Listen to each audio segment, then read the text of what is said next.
नवरात्री उत्सवात देवी दुर्गेच्या 9 रूपाची पूजा केली जाते. प्रत्येक रूपाचे एक विशेष महत्त्व आहे.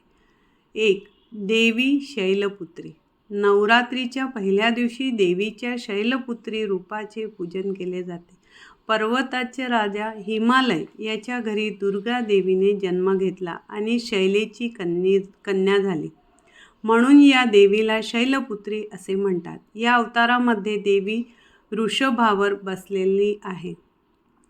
शैलपुत्री जपा कुसुम सदृशा चंद्रहासामः हा श्लोक देवी शैलपुत्रीचे वर्णन करतो.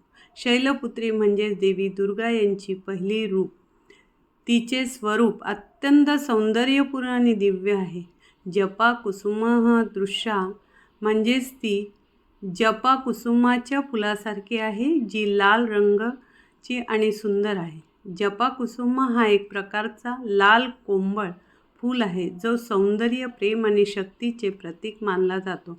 शैलपुत्री देवीचा हा रूप अत्यंत मृदू आणि आकर्षक आहे, ज्यामुळे भक्तांना तिने आपल्या प्रेम आणि करुणेने आकर्षित केले आहे. तिचे चंद्रहासमः म्हणजे चंद्राच्या प्रकाशासारखे तेजस्वी हास्य आहे. चंद्राचा प्रकाश शीतल आणि सुखदायक असतो. तसेच शैलपुत्रीचा हास्य देखील भक्तांना शांती आणि आनंद देतो.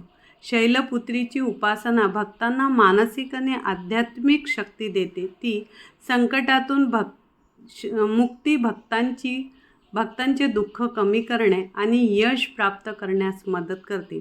देवीची भक्ती हृदयात विश्वास, प्रेम आणि श्रद्धा निर्माण करते.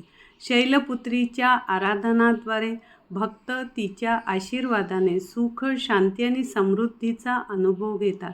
या सर्व गुणांनी ती शक्तिशाली व अद्भुत देवी बनते, ज्यांचे महत्त्व नवरात्रीच्या उत्सवात विशेष असते.